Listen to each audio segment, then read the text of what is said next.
ഈ പാതിരയ്ക്ക് ആരാ വാതിലിൽ മുട്ടുന്നേ?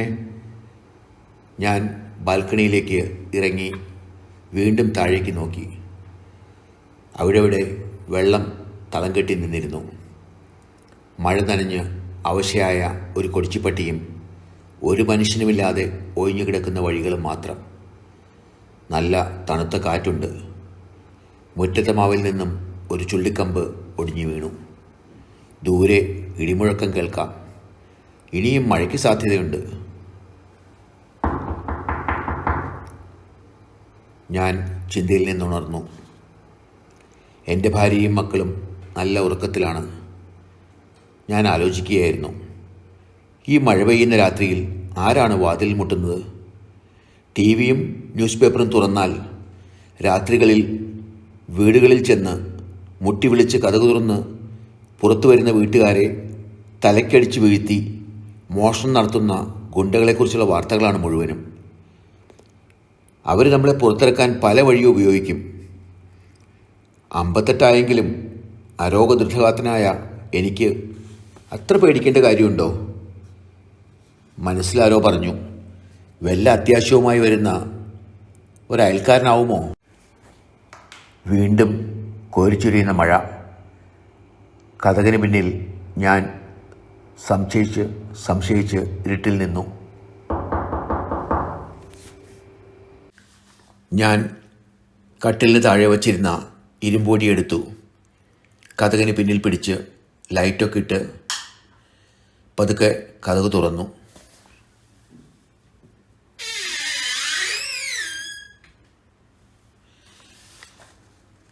പൊക്കം കുറഞ്ഞ് നീണ്ട മുടിയും മാസങ്ങളായി വടിക്കാത്ത താടിയുമായി വൃത്തിഹീനനായ ഒരു മനുഷ്യൻ മഴയിൽ കുതിർന്ന് അവിടെ നിന്നിരുന്നു. അയാൾ തണുത്തു വിറയ്ക്കുന്നുണ്ടായിരുന്നു. എനിക്ക് കഷ്ടം തോന്നി, കുറച്ച് പേടിയും. ഞാൻ ഇരുട്ടിലേക്ക് നോക്കി. അയാളുടെ കൂട്ടുകാർ ഒളിഞ്ഞു നിൽക്കുന്നുണ്ടോ? അയാൾ എന്നെ ദയനീയമായി നോക്കുന്നുണ്ടായിരുന്നു. ആ കണ്ണുകളിലെ പ്രകാശം എവിടെയോ കണ്ടുമറന്ന പോലെ. പെട്ടെന്ന് അയാൾ ഏങ്ങലടിച്ച് കരഞ്ഞുകൊണ്ട് ചോദിച്ചു, എൻ്റെ പ്രാഞ്ചി, നിനക്കെന്നെ മനസ്സിലായില്ലേ? എൻ്റെ പേര് ഫ്രാൻസിസ് എന്നാണ്. പക്ഷേ അടുത്ത സുഹൃത്തുക്കൾ എന്നെ പ്രാഞ്ചി എന്ന് വിളിക്കും. പ്രാഞ്ചി എന്നുള്ള ആ വിളി എൻ്റെ ഹൃദയത്തിൽ എവിടെയോ മുഴങ്ങി. എവിടെയാണ് ആ വിളി കേട്ടത്? പക്ഷേ ഒരു പിടുത്തവും ഉണ്ടായില്ല. വെറുതെ തോന്നലാവും. എന്നെ പറ്റിക്കാൻ വന്ന വല്ല കൊള്ളക്കാരനുമാവും. അവൻ്റെ കൂട്ടുകാർ അവിടെ എവിടെയെങ്കിലുമൊക്കെ ഒളിച്ചിരിക്കുന്നുണ്ടാവും. ഇപ്പോൾ ഓടി വരും. പെട്ടെന്ന് അയാൾ ഉറക്കെ കരഞ്ഞു തുടങ്ങി. എന്നിട്ട് പറഞ്ഞു, പ്രാഞ്ചി, ഞാൻ ദേവസിയാണ്. നിൻ്റെ കൂടെ പണ്ട് കോളേജിൽ പഠിപ്പിച്ചിരുന്നില്ലേ, ആ ദേവസി. എൻ്റെ ദൈവമേ, ഇത് സത്യമാണോ?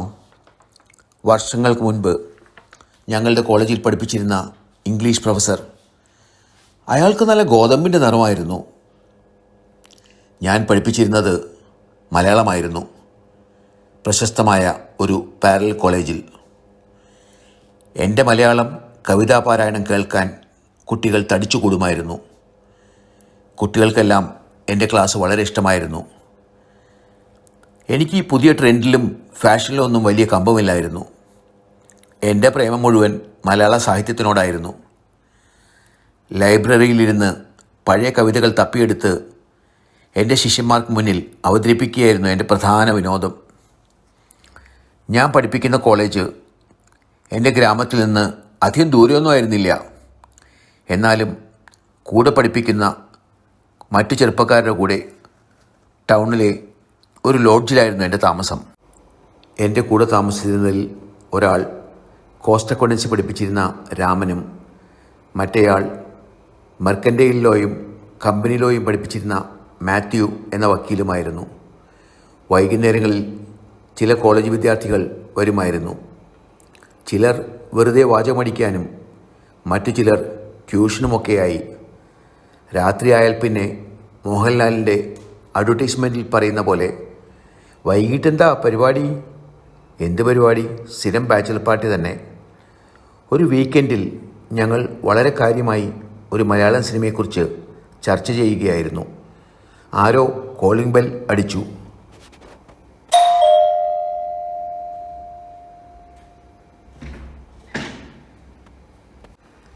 രാമൻ പോയി വാതിൽ തുറന്നു.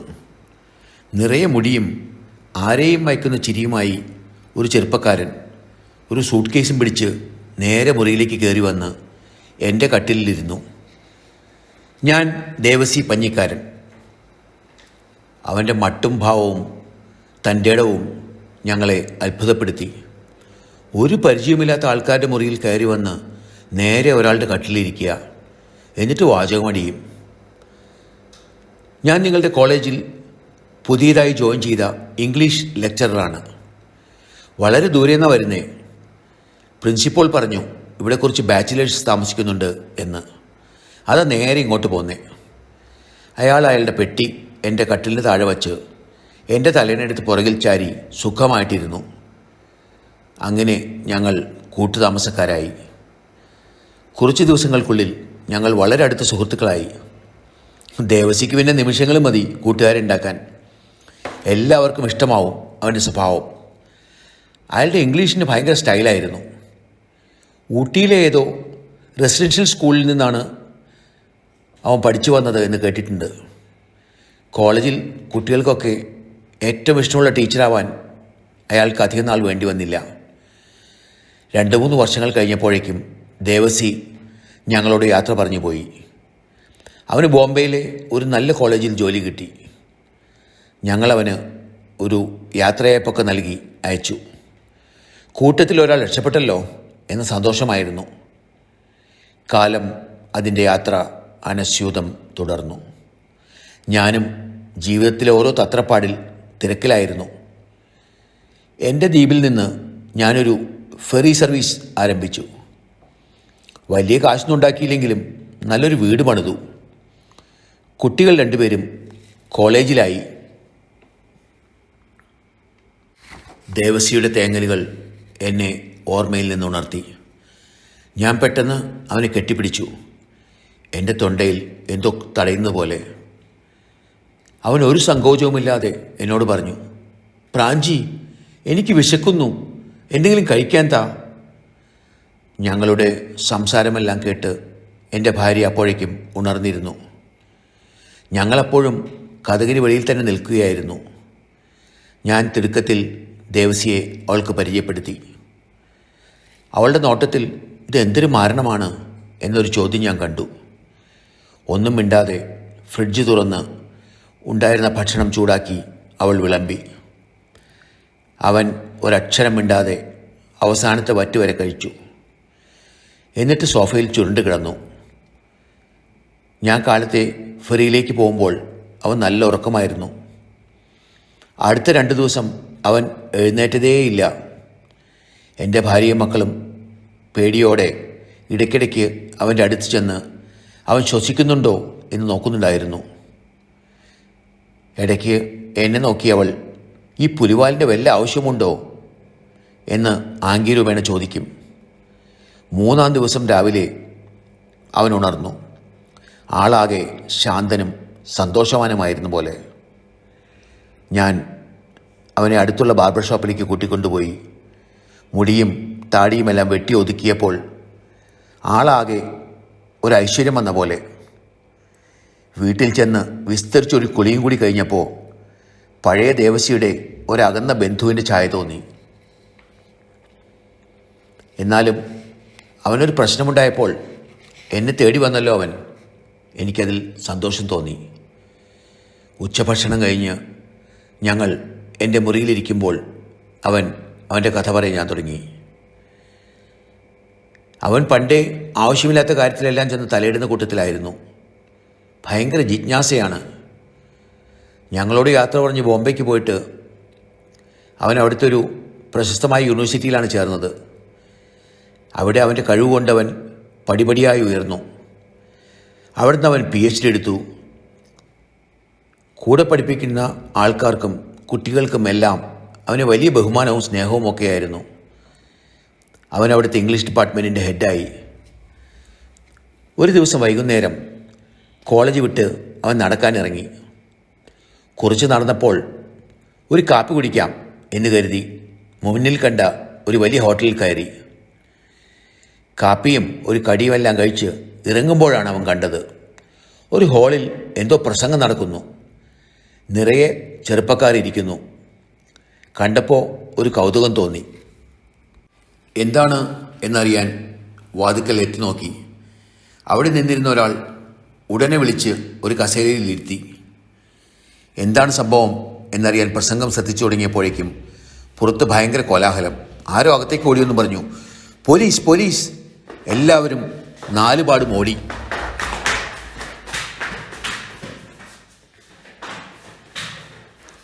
എന്താണ് സംഭവിക്കുന്നതെന്ന് മനസ്സിലാകാതെ ദേവസി പകച്ചു നിന്നു.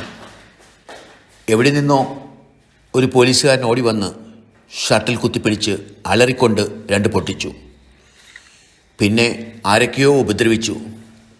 ഓർമ്മ വരുമ്പോൾ ഒരു ജയിൽ മുറിയിലായിരുന്നു. 2-3 ദിവസം അടിയും തൊഴിയും ബോധം നഷ്ടപ്പെടലും എല്ലാമായി കഴിഞ്ഞു. പിന്നെയാണ് മനസ്സിലായത്, ഖാലിസ്ഥാൻ തീവ്രവാദികളുടെ ഒരു സംഘടനാ മീറ്റിങ്ങിലാണ് ദേവസി ചെന്ന് കയറിയത്. അവരിൽ ഒരാളായി കണക്കാക്കിയാണ് അറസ്റ്റിലായത്. തൻ്റെ നിരപരാധിത്വം തെളിയിക്കാൻ വളരെ ശ്രമിച്ചു.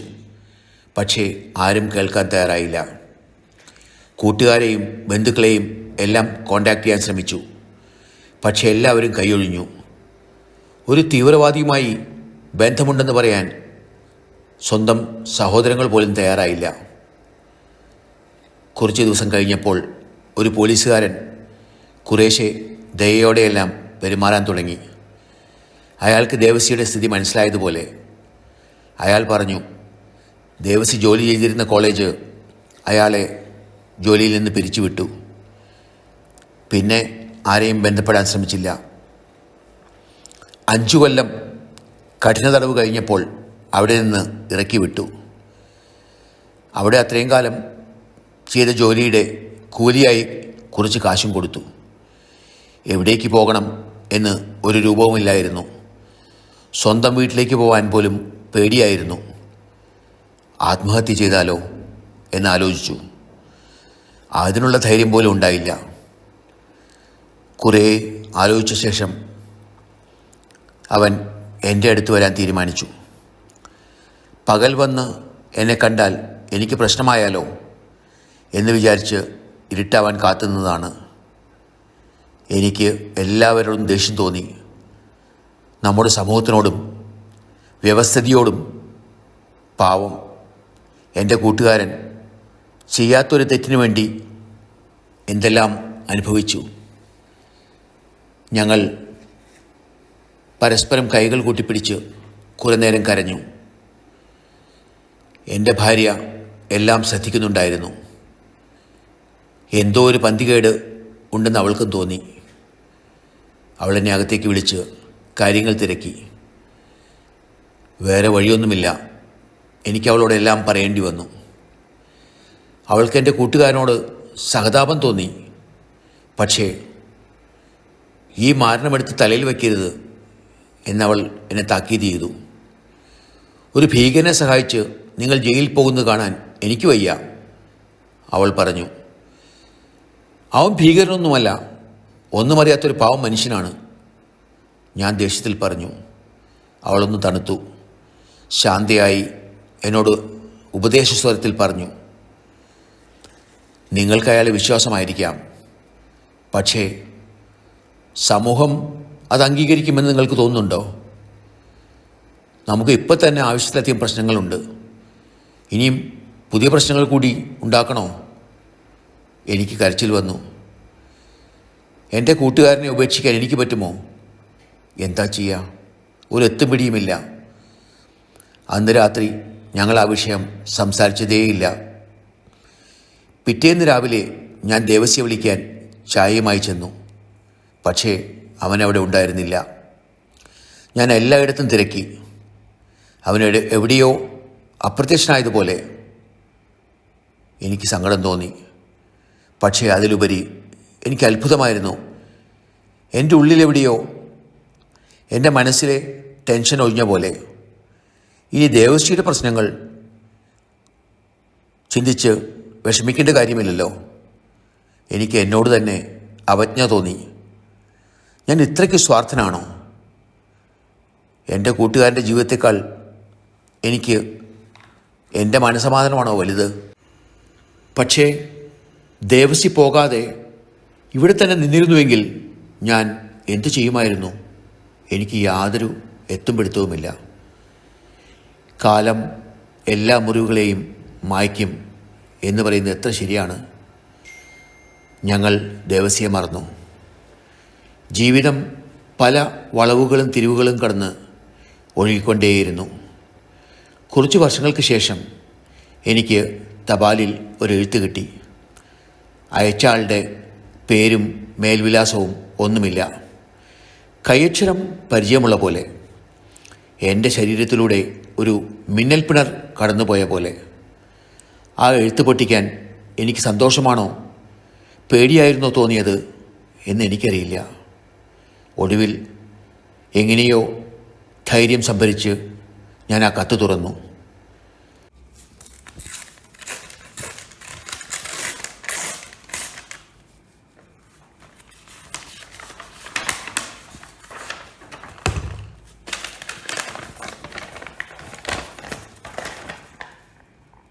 പ്രിയപ്പെട്ട പ്രാഞ്ചി, ഇത് നിൻ്റെ കൂട്ടുകാരൻ ദേവസിയാണ്.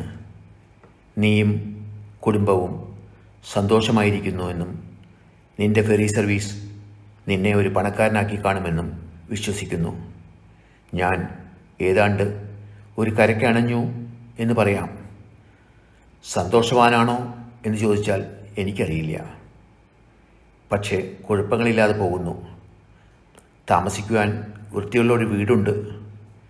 ഒരു തരക്കേടില്ലാത്ത ജോലിയുണ്ട്. ഏറ്റവും സമാധാനം തരുന്ന ഒരു കാര്യം എന്താണെന്ന് വെച്ചാൽ എന്നെ പരിചയമുള്ള ഒരു മുഖവും എനിക്ക് കാണേണ്ടി വരുന്നില്ല എന്നുള്ളതാണ്. എൻ്റെ ജീവിതത്തിലെ ജയപരാജയങ്ങളെപ്പറ്റി എനിക്കാരോടും ബോധിപ്പിക്കേണ്ട ആവശ്യമില്ല. അന്നു രാത്രി ഞാൻ നിന്നോട് പറയാതെ വീട് വിട്ട് ഇറങ്ങിപ്പോരുമ്പോൾ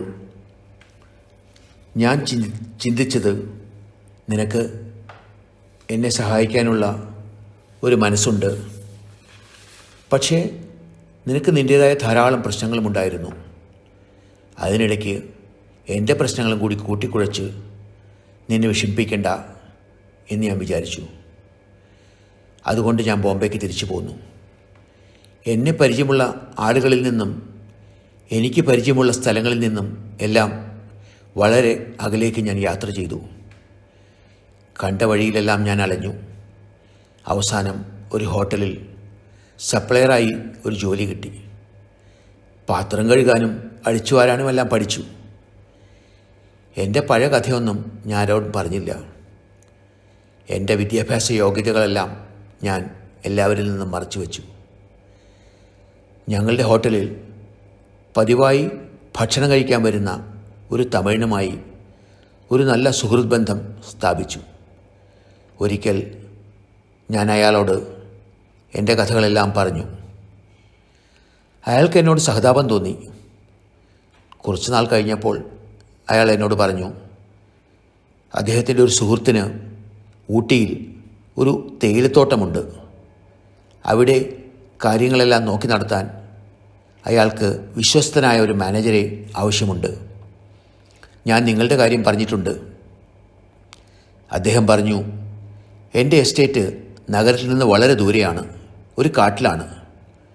അവിടെ ആവുമ്പോൾ മറ്റാൾക്കാരെയൊന്നും കാണേണ്ടി വരില്ല. താമസിക്കാനൊരു സ്ഥലവും ഭക്ഷണവും തരക്കേടില്ലാത്തൊരു ശമ്പളവും തരാം. ഇഷ്ടമാണെങ്കിൽ വരാൻ പറയൂ എന്ന്. എനിക്ക് വേറെ എന്താ ആലോചിക്കാനാ? ഞാനുടനെ സമ്മതിച്ചു. ഇപ്പോൾ 3 വർഷമാകുന്നു ഞാനിവിടെ ജോലി ചെയ്യുമ്പോൾ.